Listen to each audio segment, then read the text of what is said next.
Y si os digo la verdad, yo tenía mis temas de base súper preparados, los esquemas, tal. Luego, como te llevabas la copia a casa, ¿no? Fue muy significativo porque leí la copia del tema que había hecho y el tema original, y la verdad que era muy diferente. Que es posible que todo el mundo mencione LOE, LOMLOE, Real Decreto y Decreto, pero si tú vas al artículo en cuestión, si tú estás hablando de inclusión y de forma específica dices, mira, esto es lo que se dice de inclusión y esto yo lo enlazas y lo llevo a educación física, pues te vas a distanciar. Y sobre todo el documento, pues eso, pues muchas infografías, mucho color, texto lo justo, redactado y preciso para que se entendiera, pero no meter rollo y rollo, casi todo eran tablas con colores, con las edades modernas, muy bien explicadito cada uno con qué iba. Entonces, bueno, monté un desplegable gigante que era una línea del tiempo súper grande y nada, ahí lo que iba era, utilizaba los propios personajes para explicar los diferentes puntos de la programación y me sirvió a mí para no perderme, tener una guía, no leer y que fuera lo más práctico y visual posible. El presidente de mi tribunal me dijo que me había bajado 2 décimas la programación, o sea, me pusieron un 9,8 pero era un 10 porque utilizaba mucho las TIC. Hemos mejorado muchísimo respecto a hace años, que llevábamos todos, por lo que había nocilla, 3 magdalenas y 2 curasanes para almorzar. Por ejemplo, un ejemplo, ¿no? En el país tenemos deportistas muy buenos, que saben meter golazos que flipas desde fuera del área, que saben correr el mejor tiempo de los que más. Nos damos cuenta que cuando les pedimos un poquito más, que utilicen la cabeza para hacer algo, pues muchas veces nos encontramos con eso, con que nunca nadie les ha enseñado a que aunque tú hagas actividad física, aunque hagas deporte, puedes pensar. ¿Qué tal? ¿Cómo estáis? Bienvenidos a En Movimiento Aprendo, tu espacio de educación física. Hoy no soy el protagonista, estoy con Sandra, que de hecho ahora si ella quiere apostillar alguna cosa, pero lo más importante es que es de nuestro gremio, de la mejor asignatura que existe, maestra de educación física, funcionaria, y desde hace unos meses nos está ayudando también dentro de Movimiento Aprendo. Si la gente que se está preparando con nosotros en primaria lo habrá visto, que el temario ha mejorado muchísimo en calidad visual, en ejemplos prácticos, pues ella tiene la culpa en parte. Y además, durante este mes de enero va a estar dando una formación de neurociencia aplicada a educación física. Así que digo, pues venga, vente al podcast y para que te conozcan y sobre todo para hacer un podcast, lo que le comentaba ella fuera de cámaras, más práctico si cabe. Así que nada, Sandra, lo primero, ¿cómo estás? Si quieres apostillar alguna cosita de lo que he dicho. Y como te comenté un poco, preséntate y vamos a ver esa introducción del tema que ya te he dicho que quiero que sea un poquito más práctico de lo normal. Pues hola a todos y a todas, soy Sandra, como bien ha dicho Diego, soy maestra de educación física y bueno, es un placer poder asistir hoy a este podcast también y intentar, pues bueno, un poco enfocaros también, ¿no? Cómo fue mi proceso de oposiciones y así como pues dar algunas pinceladas, ¿no? De esta formación más de neurociencia que tendremos durante este mes. Así que bueno, en cuanto a la introducción de mi tema, me gustaría compartirla con vosotros para que sea un poco más práctica y bueno, explicar un poco también por qué le hice así en las opos. Bueno, pues la magia es un entretenimiento muy antiguo. Hace muchos siglos, los magos se vestían con trajes largos y oscuros para dar a esa actuación un efecto fantástico y misterioso. Bastaba con sacar un conejo de una chistera para impresionar a su público. Ahora, los magos también pueden ser magas y pueden llevar ropa muy colorida o vestir con elegante ropa deportiva. Ahora ya no basta con sacar un conejo de la chistera. Ahora hay que hacer que el público participe, con trucos innovadores en los que utilicen sus habilidades, los recursos tecnológicos y el trabajo competencial para trabajar en equipo.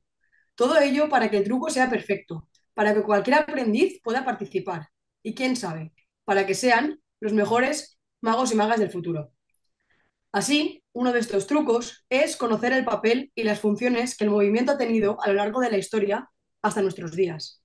Estas han sido desde compensar el exceso de sedentarismo actual, sobre todo en un amplio porcentaje de la población infantil, hasta la intención de desarrollar una cultura activa en el tiempo libre, incluyendo hábitos que mejoren el bienestar y la calidad de vida de las personas.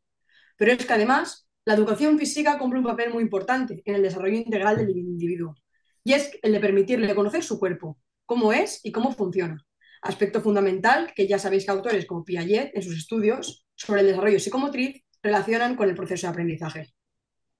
Así era un poco como introducía los temas Muy y, chulo. y bueno, realmente busqué como un poco, ¿no? un significado que comparara la evolución, ¿no? que ha tenido la educación física con, en este caso, por la evolución, ¿no? que ha podido tener la magia. La magia es ilusión, es una característica para mí muy precisa y concreta, ¿no? De los niños y de las niñas. Al final, ¿no? Jugamos un poco siempre con esa magia, esa ilusión que tienen por aprender, por ir cada día a la escuela. Y bueno, sobre todo la enfoqué un poco, ¿no? Hacia el desarrollo de la historia de la actividad física, ¿no? Y de cómo habíamos evolucionado, para dar ya un poco en el tema, ya dar una pincelada a lo que iba a ser posteriormente mi programación, que como comentaré después, pues también estaba un poquito relacionado con esto. Y entonces, pues bueno, simplemente pues me basé en focos muy importantes, como era el de la igualdad, porque ahora los magos podían ser magas, un poco también la actualidad, ¿no? De que ya no está, pues antiguamente, ¿no? Los maestros también iban siempre súper bien vestidos a dar clase, iban con los tacones, con, ¿no? Las maestras, y ahora es un poco, pues como, bueno, puedes ir en chándal a dar clase, ¿no? Un poco la libertad también en cuanto a expresión, en cuanto a... Y esto pues significaba, aunque la introducción fuera muy concreta, ¿no? Pues a grandes rasgos significaba que habíamos evolucionado, ¿no? En muchos aspectos. Pues me ha gustado mucho, la verdad. Te quería preguntar cómo han sido tus oposiciones, pero antes te voy a preguntar ya directamente del tema. ¿Esto, Sandra, lo tenías para todos los temas una introducción común, al menos el principio de la magia? Y luego la segunda pregunta, qué tema te salió? Sí, a ver, esta era la introducción que hacía para cualquier tema. Luego tenía otro párrafo debajo, o sea, lo que he leído es como el inicio de la Sí. introducción, ¿no? Luego abajo tenía como otro párrafo que a lo mejor empezaba, ¿no? Pues el tema está relacionado con esto, con lo otro, y hacía como alguna cita más concreta sobre ese tema. Bueno, sobre todo la agrupé por bloques, porque si no, al final aprenderse un párrafo concreto de cada uno de Sí. los temas era muy complejo. Y lo agrupé un poco como por bloques y ahí pues especificaba un poco, justificación un poco del tema a tratar, la importancia y nombraba algo de legislación, pero más general. O Que sea, quizás era... es una de las cosas de las que mejoraría en un futuro. Si me Sí, preguntas qué mejorarías de tu introducción, quizás no nombrar la legislación en la introducción.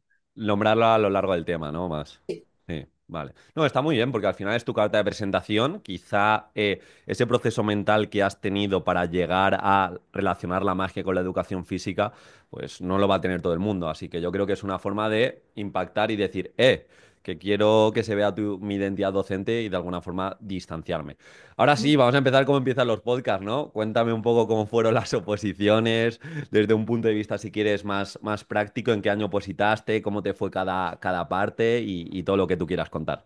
Pues a ver, para mí yo siempre digo que las oposiciones no es como, son una enciclopedia de aplicación práctica a lo largo de los años.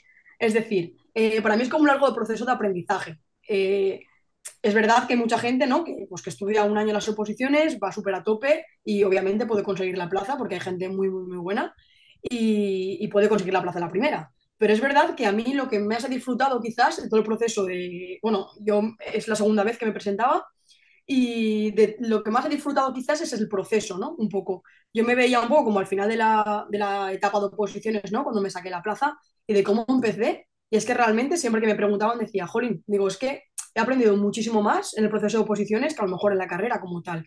Porque al final tienes que estar leyendo continuamente artículos, cosas innovadoras que salen, buscando recursos. Entonces, como un proceso que realmente para mí es lo que te hace ser luego, ¿no? Un buen maestro, un buen maestra, o al menos tener una cantidad de recursos para iniciarte que te hagan realmente, ¿no? Ser bueno en tu profesión.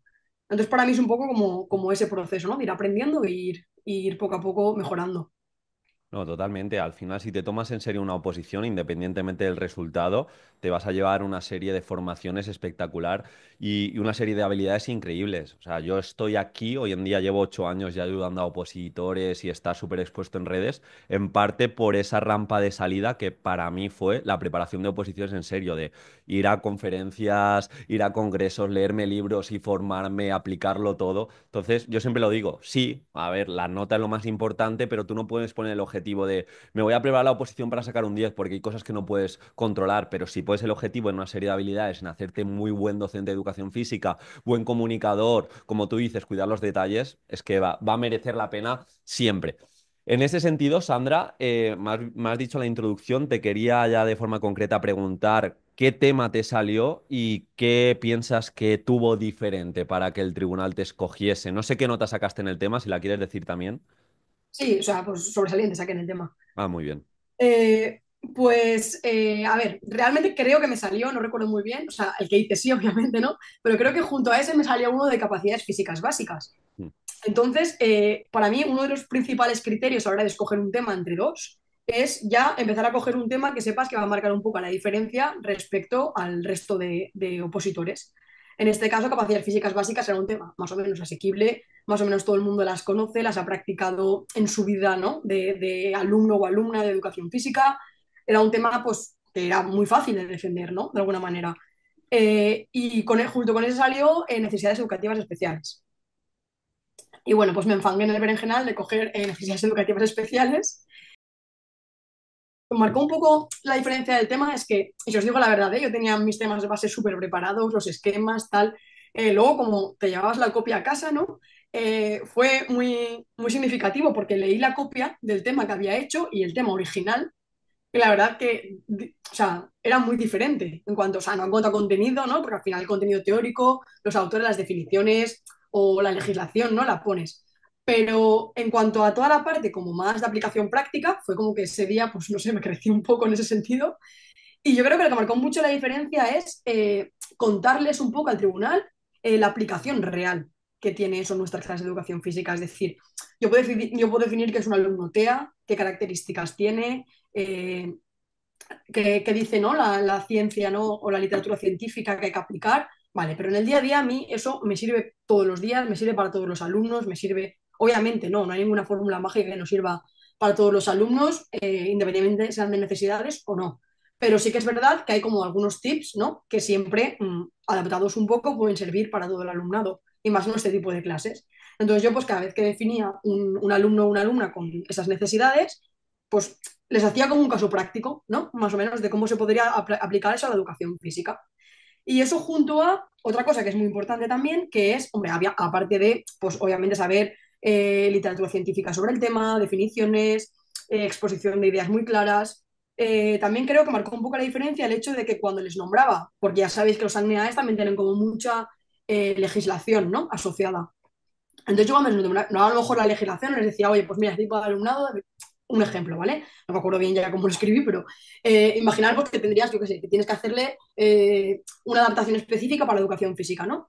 Pues yo decía a lo mejor pues en qué Real Decreto lo podía encontrar o en qué decreto de inclusión lo encontraba y explicaba por qué estaba en ese decreto, ¿no? Porque muchas veces es verdad que al final la legislación la aprendemos todos como loritos, ¿no? Lo que es el texto legal y vamos a las OPOS y decimos, pues mira, esto es por la ley 8/2016 de no sé qué, de no sé cuántos tal, y los primes ahí, vale, genial. Pero si tú nombras esa ley y dentro especificas un poco, ¿no? Pues mira, lo he encontrado aquí porque esto es importante para esto, para tal. Ellos ven que realmente tú dominas también esa parte de legislación.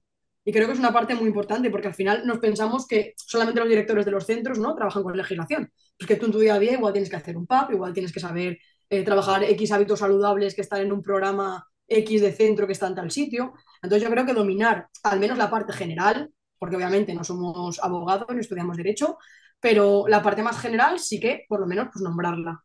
Y luego pues eso, aportando una buena introducción, una buena conclusión al tema y bibliografía actualizada sobre todo. Muy bien.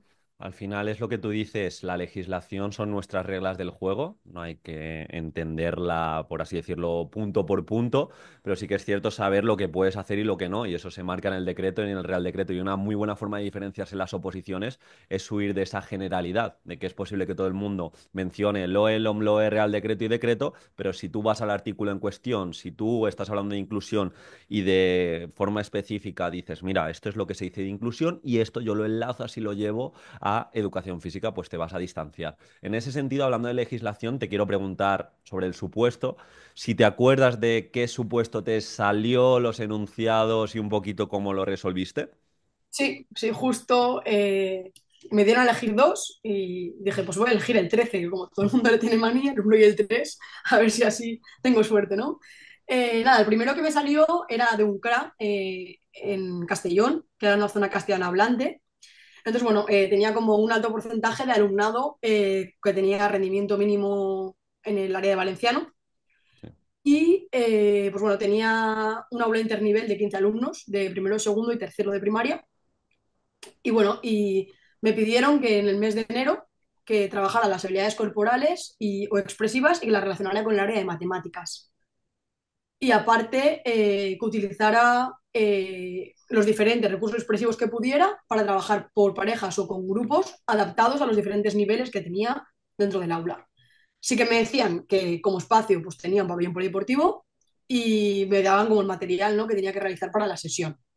Y bueno, tenía que contextualizar la sesión en una unidad didáctica, programación y ejecución curricular y luego explicar todo lo relacionado con la evaluación, ¿vale? Y mejorar también el área de valenciano y decir que tenía relacionado con el área de matemáticas. Aparte, durante la sesión, una alumna de segundo se choca contra otro niño, pierde conocimiento y al otro se le inflama la cara o algo así. Y entonces tenía que hacer todo eso y explicar también la metodología utilizada. Eso era solamente uno de una hora. Completito, ¿eh? Sí, ahora como los han hecho más largos ya, pues bueno, es uno, pero más largo, pero es uno, porque aquí, claro, cambiabas totalmente de temática realmente. La verdad que sí, que tenía un poco de todo. Recuerdo que puse juegos de lógica adaptados a educación física para trabajar las matemáticas.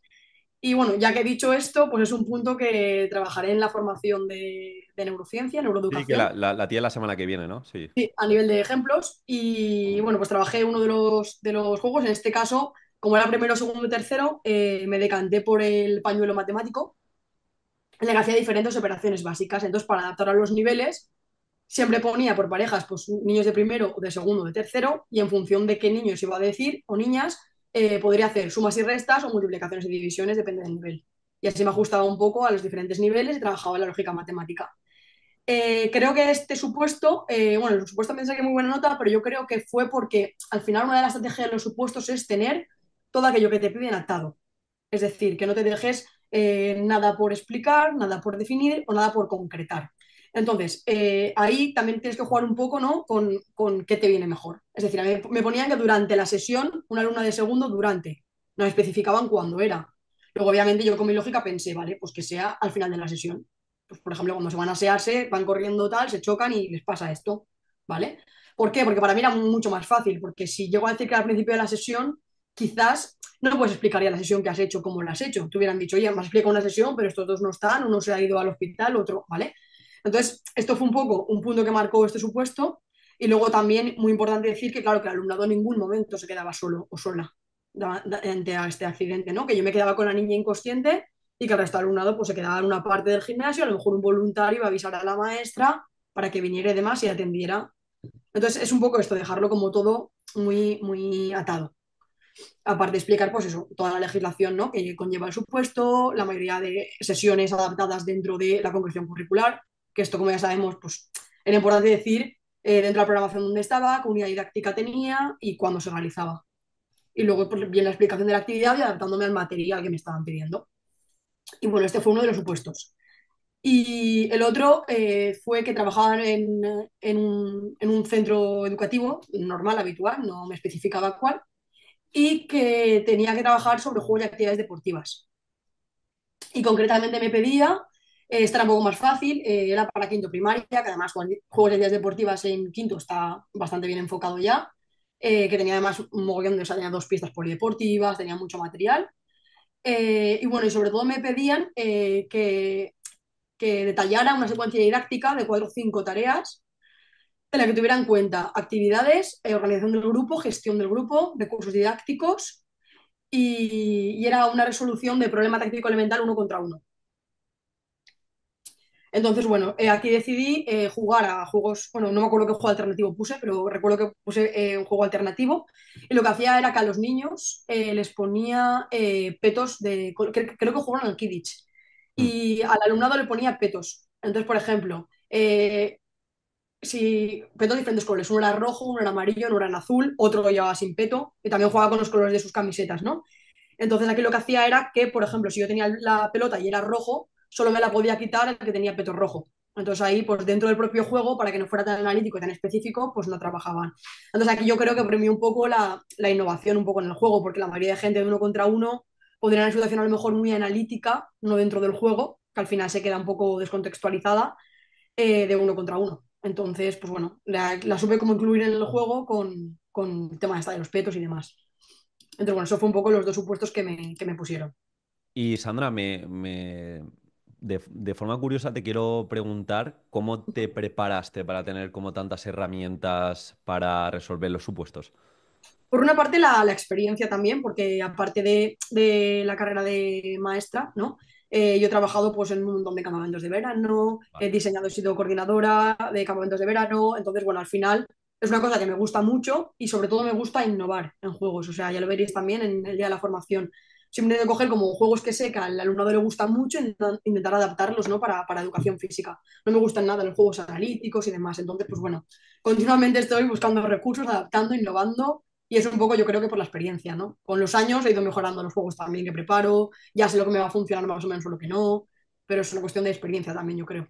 No, muy bien. Al final has dado con la clave del supuesto que muchas veces, no, es que es muy importante. Tienes una guía de supuestos, tienes la estructura. Está bien que tengas una estructura para resolverlo, pero lo más importante es lo que has mostrado, que sea resolutiva y que contestes absolutamente todo lo que te piden. Si tienes tres cursos, por así decirlo, diferentes, que las actividades no se vea ningún momento de exclusión, de que de repente te centras, me lo invento, solo en operaciones que no se puede hacer los de primero. Entonces, en ese sentido, en el supuesto tienes que tocar todo, no puedes desarrollar cada punto muchísimo, pero que vea al menos el tribunal que de una forma realista has tocado absolutamente todo. Y bueno, pasaste, has dicho con muy buena nota, seguimos avanzando, programación, háblame un poquito cómo la hiciste. Una primera parte, luego hablaremos si quieres de la exposición, pero ¿qué piensas que destacó en documento? Yo creo que primero la temática, que yo creo que era inesperada, porque, a ver, yo siempre, bueno, he sido algún año tutora de tercer ciclo y siempre me ha llamado mucho la atención que en los contenidos de ciencias sociales, bueno, ahora ya es conocimiento del medio otra vez, cuando yo estuve tutora era aún ciencias sociales y ciencias naturales, dan una barbaridad de historia totalmente descontextualizada en el sentido de que hay muchos niños que tienes que empezar a darles, yo qué sé, la edad moderna y es que a lo mejor no saben ni dónde está la prehistoria, ni dónde está la edad antigua, ni dónde llevan un cacao mental, que son contenidos que siempre has tenido que hacer lo típico, ¿no? Pues por trabajos, exposiciones, hazme un póster, hazme un canvas o, ¿sabes? Porque era muy complicado para ellos. Entonces, bueno, dije, mira, pues a lo mejor es una cosa que si ellos vivieran en su día a día, ¿no? O trabajaran una evolución, aprovechando la evolución de la educación física, como explica en la introducción, pues bueno, que trabajaran esa evolución desde la educación física, que trabajaran la historia, que para ellos es una cosa muy difícil y muy aburrida, desde la educación física. Entonces, eso me llamó la atención. Y luego también que la mayoría de representantes de la historia son hombres. Si tú preguntas, haces un cuestionario a los niños y niñas de tercer ciclo, te van a decir Albert Einstein, te van a decir, ¿vale? Pero es muy difícil que conozcan a muchas mujeres, a lo mejor, ¿no? Destacadas y sobre todo en tiempos mucho más remotos. Entonces, pues bueno, fue un poco eso. Cogí y hice una línea temporal, ¿vale? Y en cada etapa de la historia la relacioné con la educación física y tenía personajes, dos personajes femeninos y dos personajes masculinos que eran los que las acompañaban a ellos durante cada unidad didáctica, que eran destacables en la historia. Entonces jugaba un poco con la igualdad, por ejemplo, ¿no? En la prehistoria, pues trabajaba la condición física, las capacidades físicas básicas y juegos de blanco y diana, por ejemplo, ¿vale? De puntería y demás, porque en aquella época eran cazadores, lo contextualizaba. Entonces lo hice todo como una gamificación en el que los niños al inicio tenían como una carta de presentación de los personajes, les decía, hola, soy Lucy, soy Eva, tal. Trabajamos, pues estamos en la prehistoria, sabes que en esta época, ¿vale? Entonces explicaban un poco cómo era esa época y cómo nosotros lo hacíamos a educación física, ¿no? Pero, por ejemplo, en la Edad Media, pues juegos de invasión al final, eran épocas que habían muchas guerras, que habían, ¿vale? Entonces lo trabajaba un poco con eso.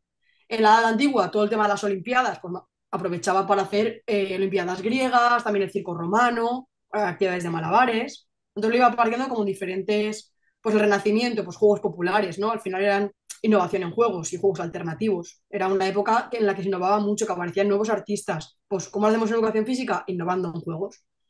Y luego ya en la edad moderna, por ejemplo, destacar que aquí hice como una especie de revolución en los juegos de mesa, y es donde aplicaba una unidad didáctica específica de neuroeducación. Entonces, bueno, y luego también, aparte, trabajaba en el teatro y la expresión corporal dentro de la edad moderna.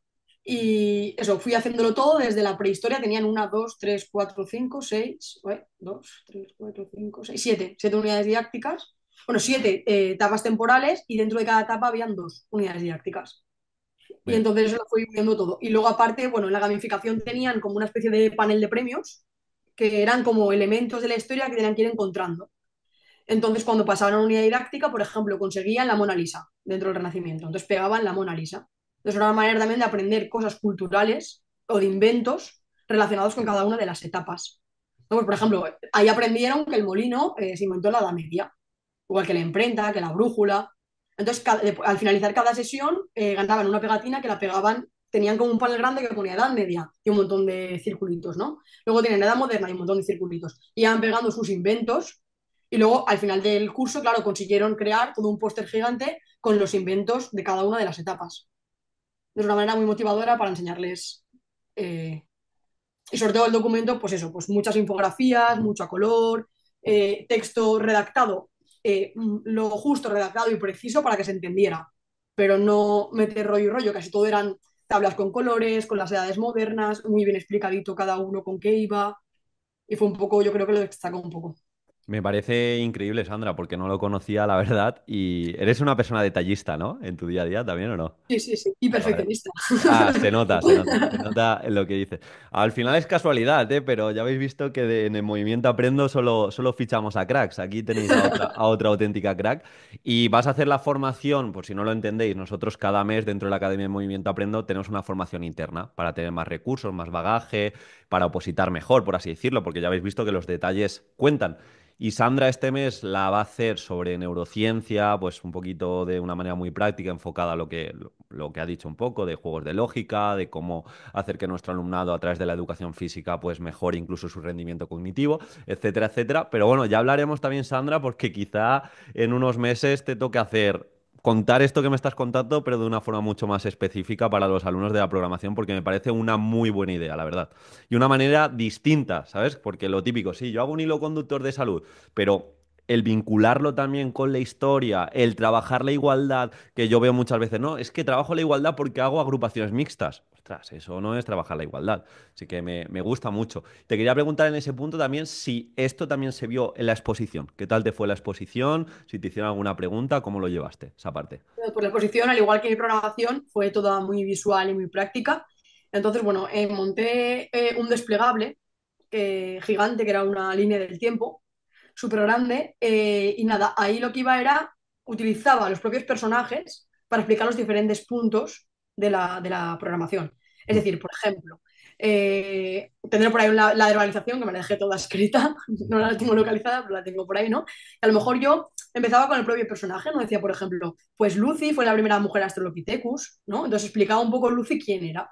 Y digo, y a través de ella es la que nos va a introducir, ¿no? Esta programación didáctica. Entonces hacía un poco ahí mi introducción, ¿no? Luego, por ejemplo, pues no sé, pues Cleopatra, por ejemplo, ¿no? Pues Cleopatra era una mujer, cuando hablaba de la edad antigua, ¿no? Cleopatra iba como con el tiempo, cada personaje me introducía un apartado de mi programación. No solo del índice como tal, sino en el subíndice, digamos, ¿no? Porque luego, por ejemplo, dentro de la introducción tenías, imaginar, ¿no? La prehistoria. Para mí la prehistoria era la introducción, ¿vale? Entonces, Lucy me introducía, por ejemplo. Eva, que fue la de la primera mujer descendiente, etcétera, etcétera, pues a lo mejor con ella realizaba otra cosa, ¿no? Los chamanes eran los del fuego, ¿vale? Los primeros tal que inventaron el fuego y demás, pues con él nombraba otra cosa importante de la introducción. Y así iba. Luego Cleopatra, pues tenía normas siempre muy estrictas, era una mujer muy estricta y tal, pues con ella llegábamos a los objetivos de la programación, ¿no? Intentaba como vincular a cada personaje un rol que explicaba, contaba esto. Entonces lo que tenía era una línea gigante del tiempo y tenía solamente un logo. Por ejemplo, a la introducción le asigné un logo, al punto 2 que no me acuerdo cuál era, le tenía otro logo. Entonces, arriba de los logos tenía como la sombra del personaje y yo lo sacaba a color, le puse con velcro, ¿no? Entonces tiene todos los personajes hechos en una caja, o sea, sí, en una caja todos ordenados uno por uno. Entonces yo sacaba a Lucy, la presentaba, decía quién era Lucy, presentaba la introducción y la pegaba. Entonces cuando pasaba al punto 2 que era otro punto, tenía arriba los otros cuatro personajes y presenté todos los personajes de la programación con la línea del tiempo simplemente. Y me sirvió a mí para no perderme, tener una guía, no leer y que fuera lo más práctico y visual posible. Sí, para que eso, hacer lo abstracto, lo que va a decir todo el mundo, pues un Sí. hilo que creo que sorprende bastante. Y respecto a preguntas, ¿te hicieron alguna, el debate, alguna curiosidad que quieras decir? Sí, solo me dijeron, bueno, porque claro, como está súper de moda lo que hay que utilizar un montón las TICs, pues claro, yo en cada unidad didáctica intentaba meter como algo relacionado con TICs, ¿no? Con pliques, metí una unidad, pues metí evaluación, otra metí algo de investigación que buscaban con el iPad, otra orientación con QRs. Pues sí que me dijeron como anotación me dijeron que pensaban que utilizaba demasiado las TIC, cosa que me sorprendió mucho porque justo se busca siempre, ¿no? Lo contrario, ¿no? No utilizar Sí. mucho las TIC. Fue lo único como pero que me dijo, o sea, en teoría, el presidente de mi tribunal me dijo que me había bajado 2 décimas la programación, o sea, me pusieron un 9,8 en vez de un 10 porque utilizaba mucho las TIC, me dijo. Vaya. Sí, entonces, una cosa muy absurda, pero fue así. Claro, si las utilizases de manera, por así decirlo, ilógica o poco realista en toda la sesión, lo entendería. Pero bueno, por sacar un pero, ¿no? Les Sí, pues sacar faltaría un pero. contexto y mira. Luego sí me preguntaron que como o sea, como mi programación estaba como tan gamificada, ¿no? Y tan tal, que qué hacía cuando tenía un niño lesionado, por ejemplo, durante bastante tiempo. Que cómo hacía ese niño, cómo podía participar en esa gamificación y demás. Sí. Entonces, bueno, les expliqué que siempre tengo un rol para ese tipo de alumnado que intento pues adaptarlo lo máximo posible. Por ejemplo, estamos jugando a deportes adaptados, Sí. depende también de la lesión que tenga el niño o la niña, ¿vale? Pero hay veces que estamos jugando a deportes adaptados, por ejemplo, imagínate, yo qué sé, que el niño se ha hecho un esguince y va con una escayola, por ejemplo, ¿vale? Pues igual juego con pelota goma espuma y los dos porteros están sentados en la silla, pues están sentados en el suelo, ¿vale? Entonces, una manera de pues, poder meter a ese niño, esa niña, por ejemplo, a que ese día justamente participe. Obviamente, no siempre va a poder participar, pero siempre tenía un rol. Era el rol, por ejemplo, del asesor del equipo, era el rol de entrenador o de entrenadora, estábamos haciendo juegos cooperativos en ese momento, o tenía el rol, por ejemplo, de ser responsable TIC. Entonces, por ejemplo, si teníamos en la tablet para marcar los puntos, solamente él se encargaba de tocar la tablet, de hacer de, ¿vale? Entonces, en ningún momento... Y luego, si obviamente estaba, por ejemplo, expliqué que estaba toda la unidad didáctica así, que su evaluación era diferente. Su evaluación no era cómo he corrido, cómo he jugado, no, era creo que he sido, imagínate, ¿no? He sido árbitro. Pues creo que he sido justo con los dos equipos o he defendido a mis amigos o no. Cuando he utilizado la tablet he sido equitativo en cuanto al tiempo que les he dejado a todo el mundo para que lo consulten, pues tenía otro tipo de, en función del rol que había realizado. Entonces era como bastante adaptado. Obviamente no eran muy objetivos específicos de educación física porque ese niño ese mes había hecho otro rol diferente, pero no solía darse ejemplos de que estuviera un niño todo el año, nunca me ha pasado. O sea que... No, al final contestaste creo que de una manera muy, muy específica, más allá de lo que nos ha pasado muchas veces, ¿no? En educación física seguro que te ha Hace pasado una a ti. fichita. Siéntate ahí o haz esta ficha que no tiene nada que ver. Pues vale, pues qué divertido y qué inclusivo. Bueno, Eso es. en fin. Mira, y quería en este punto, como ya hemos dicho que íbamos a hacer un podcast diferente y práctico, y así está ¿Mm? siendo, te lo aseguro, me está gustando mucho. Quería hablar de algunos contenidos un poco diferentes que normalmente no se cuidan tanto en educación física o el opositor no suele prepararse tanto. Si quieres empezamos por prevención de auxilios. Tú que tienes Ajá. tanta experiencia, ¿cómo lo trabajas o cómo lo trabajaste? Pues es cierto que lo trabajo siempre, todos los años, en tercer ciclo. Hmm. Y es, bueno, realmente es como lo trabajo como a nivel un poco de centro, aunque lo trabajo con tercer ciclo. Entonces lo que hago es que hago coordinación con el centro de salud de donde estoy normalmente, porque hasta el año pasado no solía estar fija en un sitio, cada año me tocaba en un sitio. Sí. O, por ejemplo, en mi caso el año pasado tuve un amigo que es médico, que trabaja mucho con niños y demás, y le invité y dijo, oye, ¿tú quieres venir como artista especial un día a mi clase de educación física y demás? Y les montamos un taller. Entonces montamos con una especie de gincana, con juegos de pruebas, en la que tenían que ir encontrando diferentes tarjetas. Una era, por ejemplo, los linces, otra era curar heridas, no, ponía hemorragias, perdón. Otra era, pues, diferentes cosas que suelen pasar en el día a día. Ya no era lo típico de... Otra era cómo elaboro un botiquín, ¿vale? Para las salidas. Otro era, pues, cosas importantes que hacemos. Entonces, cuando tenían todas las tarjetas, bueno, la charla duró toda la mañana, porque claro, fue en la gincana primero como modo juego, recoger todas las tarjetas por equipos, y luego Hmm. cada equipo tenía un portavoz. Entonces, cada portavoz iba sacando una de las tarjetas. Decía, por Qué ejemplo, guay. ah, yo tengo hemorragias, ¿no? Entonces, el médico les preguntaba, vale, hemorragias, a ver, ¿quién sabe qué son las hemorragias? Entonces, si alguno tenía algún familiar o conocido y ya se lo había explicado tal, lo decía. Entonces, luego en la aplicación práctica le explicaba cómo hacerlo. Entonces, un niño hacía de ejemplo, explicaba la hemorragia y luego hicimos como un panel en el pasillo del cole y pegamos todas las fichas que las había preparado yo con Canva, que solamente ponía pues hemorragia y ponía uno, por ejemplo, presiona la herida con un tal, dos, o me he hecho un esguince, uno, aplica hielo, reposo, el símbolo rice este, ¿no? Pues iba con todas las estas poniendo en el pasillo. Entonces, niños de segundo, de primero y de tal podían ver las tarjetas, por ejemplo, siempre que quisieran, de manera de decir, ostras, pues mira, cuando sea mayor me van a explicar esto a mí, ¿no? O yo también quiero aprender a cómo curar a alguien. Y luego también pusimos como en esa época, el mes en el que se realizaba el taller, los mayores de sexto habían algunos que eran como responsables, por ejemplo, en la hora del patio. Iban con petos, igual que teníamos a veces de resolución de conflictos y demás, ellos eran de primeros auxilios. Entonces, algún niño se caía, se hacía una herida, obviamente estaban conmigo con la supervisión de cómo le curaban la herida y demás, pero venían conmigo, se ponían los guantes, le curaban al niño o a la niña. Y luego, pues se coincidía que en ese trimestre teníamos una actividad complementaria, pues los niños de sexto eran los encargados de llevar el botiquín, o sea, de hacer el botiquín y llevarlo para las salidas. Era una manera de involucrarlos y motivarlos más, no simplemente que se quedara como en un esguince, pues mira, lo vendas así, Ale, ¿sabes? Para que fuera un poco como más. Y era pues eso, el Que botiquín haya trabajaba más con implicación, extras, sí. y era un poco así trabajaba un poco más específicamente de hacer ciclo, claro.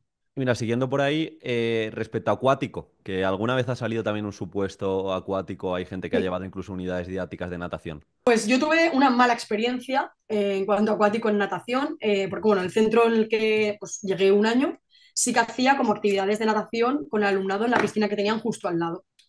Cosa que no me gustó nada fue porque, a ver, lo hacía el propio club deportivo de natación Entonces, claro, bueno, pues eh, cogían 2 horas seguidas de educación física para ir, ¿vale?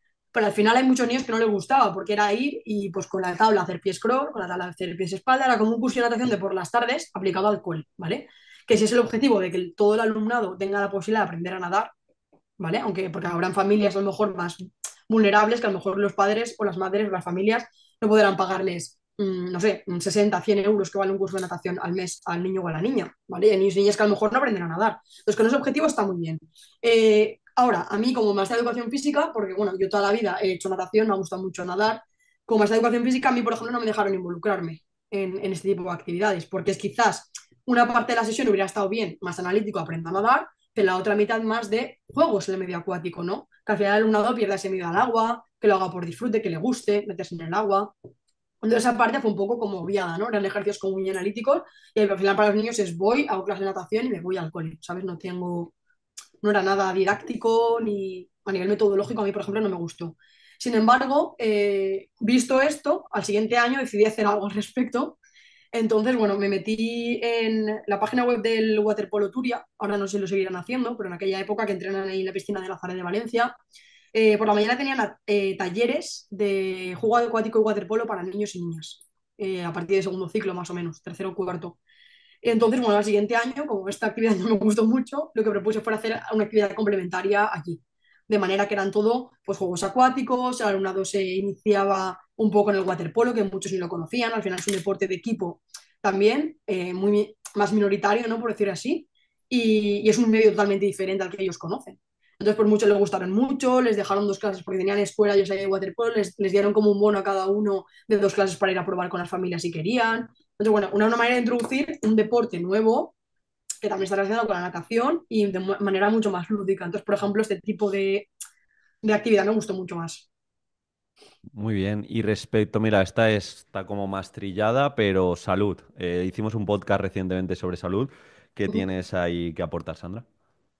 Pues yo trabajo la salud realmente, además me gusta trabajar, bueno, solemos trabajar, por ejemplo, a nivel más de todo el centro escolar, porque al final todo el tema en todos los coles se hace, ¿no? Lo del almuerzo saludable, de los patios activos, al final ya hay muchos centros que están adheridos, ¿no? A todo este tipo de programas y se realizan mucho, jornadas deportivas escolares, que se hacemos la carrera solidaria en Navidad, entonces se suele trabajar mucho a nivel de intercentro. Yo lo que sí que intento trabajar un poco con a nivel de coordinación de tutoría es sobre todo el tema de los almuerzos saludables porque creo que en esto pues hemos mejorado muchísimo respecto a hace años, que llevábamos todos por el bocadillo de nocilla, 3 magdalenas y 2 croissants para almorzar.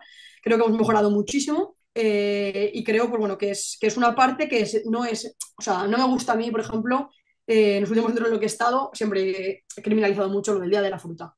Bueno, el día de la fruta es que la fruta me la como un día, ya no como más fruta en toda la semana, o el único día importante en el que como fruta es los miércoles, pues a mí, por ejemplo, son cosas que nunca me han gustado. Entonces, lo que hacía era una coordinación con la tutoría, porque normalmente trabajaba como con un panel de almuerzos saludables de todos los días, de lunes a viernes. Entonces, cuando estaban conmigo con educación física, tenían como una especie de, bueno, sobre todo los de primero y segundo, ¿no? Como una especie de cromito que conseguían, si era un almuerzo saludable y demás para aprender. Y luego con los mayores sí que iban llevando como un registro en clase con un panel de los días que llevaban almuerzo saludable y demás. Entonces era un poco la manera de quitar el día de la fruta por construir un almuerzo saludable de lunes a viernes. O sea, puede llevar un día sándwich de pavo, un día puede llevar una fruta, un día puedo llevar, pero no puede llevar donuts, no puede llevar galletas. Entonces un poco lo trabajo un poco así, sobre todo con el tema de los almuerzos. Sí, al final para trabajar los hábitos o de manera concurrente lo contemplas a la hora de programar o es que de qué sirve un día de fruta incluso muchas veces que se hace al trimestre, pues no se integra absolutamente nada. Y mira, otra cosa que muchas veces nos pasa por ser docentes quizá de una asignatura más caótica respecto a otras, conflictos. ¿Qué propuestas de gestión de aula tienes en este aspecto? Pues aquí hay mil unas propuestas, de hecho, o sea, si leemos mucha literatura científica encontraremos de todo un poco. A mí realmente lo que más me gusta y lo que más me funciona son dos cosas, ¿vale? Una es el típico tiempo fuera, ¿vale? Cuando un alumno no está tiempo fuera, pero no es tiempo fuera de me voy a un banco, me siento, me aburro, empiezo a pegarle patadas a un banco, lleno el banco de arena y construyo un monolito. No, el tiempo fuera es una zona específica, tenemos como una zona de que se hizo el año pasado en el cole, que es de césped artificial, y hay un arbolito y demás. Y había ahí una pared gigante, entonces tienen ahí como una especie de techito y yo pedí pues poner ahí unos paneles para utilizarlos en educación física y para que luego a la hora del patio, por ejemplo, que también es una hora muy de conflictos, pudieran utilizarlos si ya han aprendido a hacerlo, ¿vale? Entonces, por una parte, aprovecho para trabajar ahí la educación emocional, ¿vale? Es decir, diferencia de lo que es un conflicto entre dos niños niñas a cuando yo hoy por lo que sea, o tengo un niño TDAH, o tengo un niño TEA, o por lo que sea estoy muy nervioso y la estoy montando todo el rato, ¿vale? Entonces en ese momento tienes ese tiempo fuera de educación emocional y lo que tienen son un sobre de plástico con un montón de cartas plastificadas basadas en el libro de recetas de lluvia de azúcar de Eva Manzano Plaza, que lo que hace es explicar diferentes, por ejemplo, pone envidia, ¿no? Pone, por ejemplo, tristeza, pone, por ejemplo, rabia. Son como emociones, pero más complejas, ¿vale? Y cada emoción va asociada a un cuento, bueno, a un cuento, a una mini historieta que será de un parrafito. Tampoco tienen que leer mucho, es un párrafo. Y bajo pone, receta para no estar enfadado.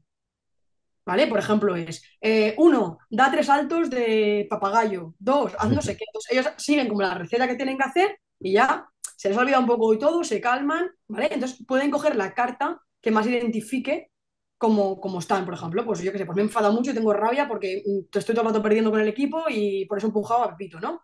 Pues te vas y miras la tarjeta de la rabia y te lees la historieta y haces lo que te pone de la receta de la rabia. Y cuando acabes vuelves, ¿vale? Entonces, aparte de tiempo fuera me funciona muy bien.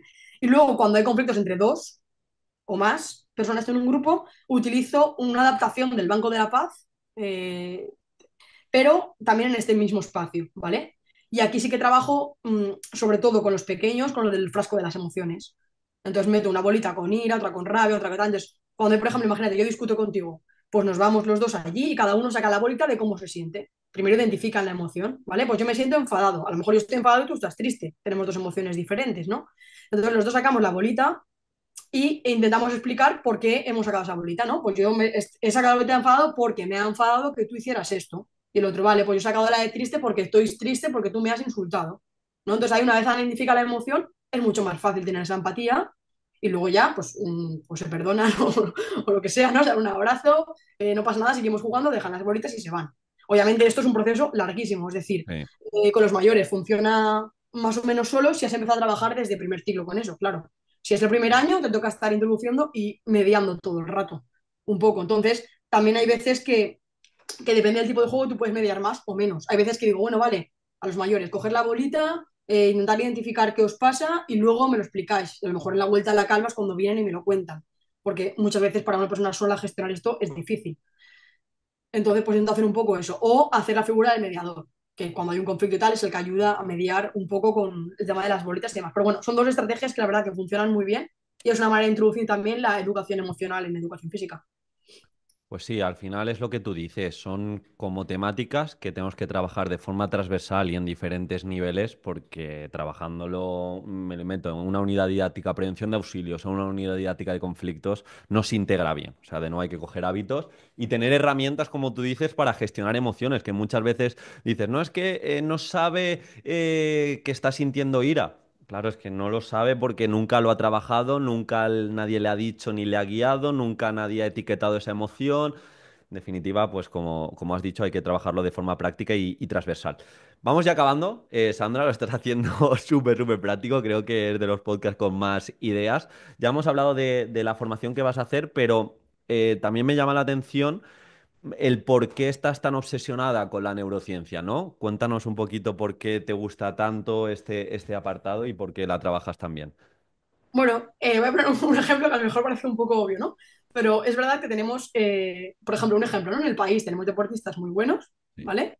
Que saben meter golazos que flipas desde fuera del área, que saben correr el mejor tiempo los que más, pero luego es que nos damos cuenta que cuando les pedimos un poquito más, que utilicen la cabeza para hacer algo, ¿vale? Pues muchas veces nos encontramos con eso, con que nunca nadie les ha enseñado a que aunque tú hagas actividad física, aunque hagas deporte, puedes pensar, ¿vale? Puedes utilizar el pensamiento para mejorar tus habilidades, para mejorar tu rendimiento, ¿no? Entonces, por una parte, un poco esto me impresiona mucho porque es verdad que yo he trabajado con niños y he hecho pruebas, ¿no? Un ejemplo muy claro, para que lo entendáis, captura de la bandera, ¿vale? Todo el mundo sabe jugar, supongo, pero bueno, si no, pues se pone dos equipos, cada uno la bandera en un sitio y tienen que conseguir la bandera del equipo contrario, ¿vale? Juego de equipo y estrategia, no tiene más. Bueno, tú al principio lo explicas, los niños salen pues como si fueran, no sé, como cuando abres el toril y sale un toro corriendo, pues salen, ala, a tope, a por la bandera, sin pensar, sin nada y tal.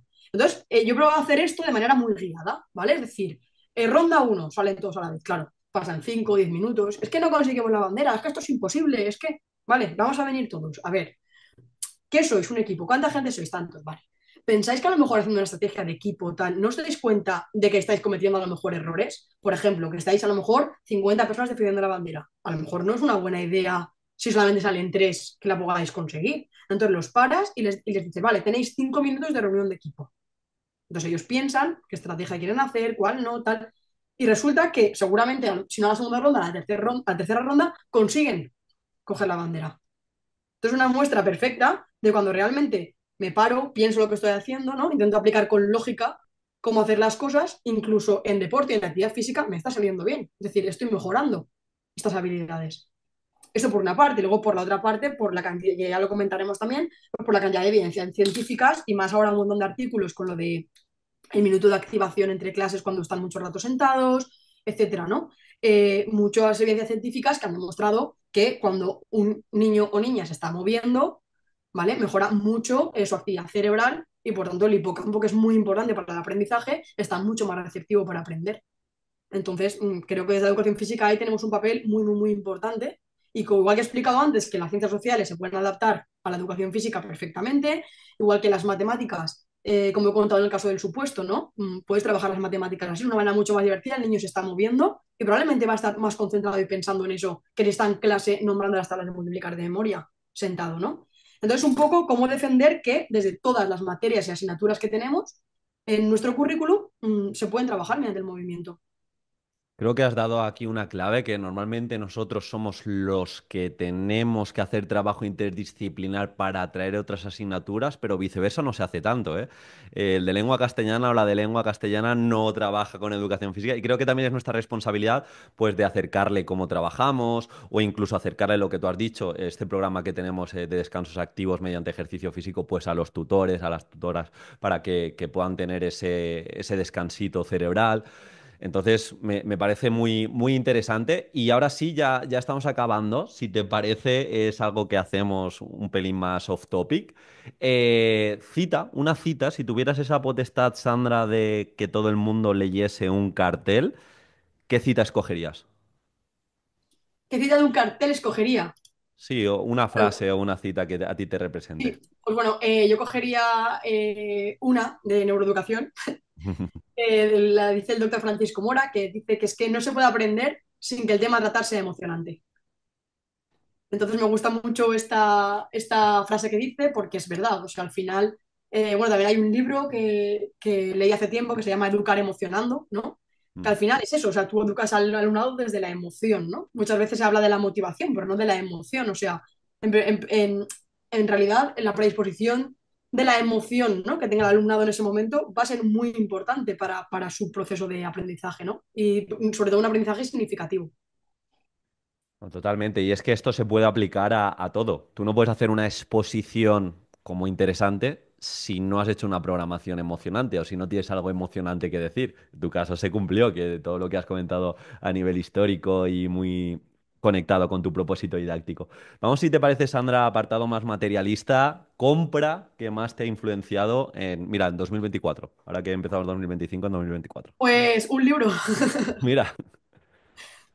Un libro, bueno, ahora me estoy introduciendo mucho también, a raíz de toda la neuroeducación, pues estoy empezando a estudiar también psicología. Mm. Y bueno, me compré el libro de el hombre que confundió a su mujer con un sombrero. No lo Y conozco. Es un libro muy interesante, es de psicología un poco más aplicada a psicología como tal, ¿no? Pero al final, pues, trabaja muy bien y le da un sentido muy bueno a muchas cosas que también podemos extrapolar a la escuela y al día a día, ¿no? Pues, por ejemplo, y pongo el ejemplo también, ¿no? Para que entendáis lo que me refiero.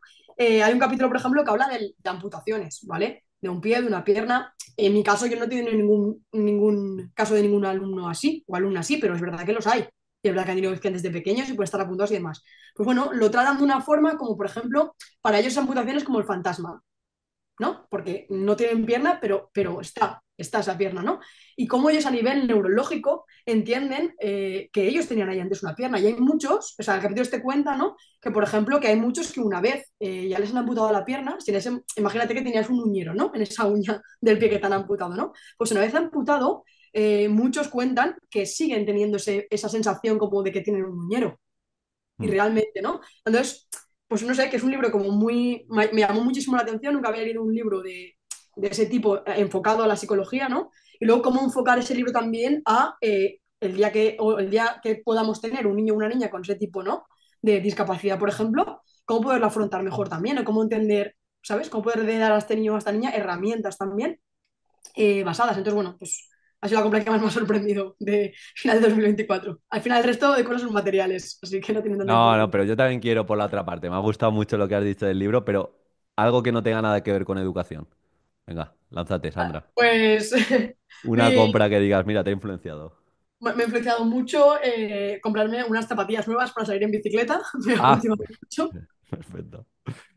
Y Somos unos frikis, ¿eh? Del aprendizaje y del tal cual, movimiento. No, no, tal tal cual, cual. Es tal la cual. buena vida, la Entonces buena ha vida. sido también como mi compra de... Iba tiempo ya buscándolas, nunca encontraba mi talla, tal. Al final de año las encontré y dije, mira, Nada, una súper. motivación extra. Pues mira, como vamos a finalizar de una forma distinta, ya sabes, vas a acabar con tu conclusión del tema también. Te Vale. quería decir que, como vas a decir la conclusión y se va a acabar el podcast, que por mi parte, gracias. No te conocía del tú a tú, sí que hemos hablado por WhatsApp algunas veces y la verdad que me has parecido súper, súper interesante como docente y también como persona. Así que gracias por abrirte al movimiento Aprendo. No sé si quieres decir alguna cosita más y ya pues te dejo a ti como La verdad protagonista. es que estoy encantada de haber podido participar tanto en el podcast como en la formación. Que nada, que desde, pues eso, y bueno, me lo has comentado tú, pues intentando innovaros un poquito en los temas y ayudando en lo que puedo, la verdad. Y nada, que pues estoy muy agradecida y nada, que me gusta mucho participar en este tipo de sesiones, la verdad, porque pienso que siempre pues, son muy productivas y nos pueden ayudar mucho. Totalmente. Pues nada, todo tuyo, Sandra. Vale, voy, un momentito, ¿eh? Dame un minuto. Nada, no te preocupes. La tenía por ahí. Vale, pues bueno, mi conclusión era pues que la magia de la educación física, en este caso sí que requiere el uso, ¿no? Por ejemplo, del cuerpo como instrumento de trabajo. El docente no solo debe conocer su funcionamiento y las posibilidades o dificultades que pudiesen surgir dentro de su uso, sino que también debe explicar este funcionamiento y su cuidado a los alumnos y alumnas. Para ello es recomendable trabajar en coordinación con el resto de las áreas, ya que existen muchos temas comunes, como afirma Yeisai Sebastiani, destacando el aprendizaje competencial, imprescindible para que el alumnado se desarrolle de manera integral. Todo ello promovido por Alumloe en una educación inclusiva y de equidad, que cuenta con la igualdad de oportunidades del alumnado en el mundo mágico de la escuela y la educación física. Sin olvidar que el mejor truco es que si un niño o niña no puede aprender de la forma en que enseñamos, quizás deberíamos enseñar como él aprende.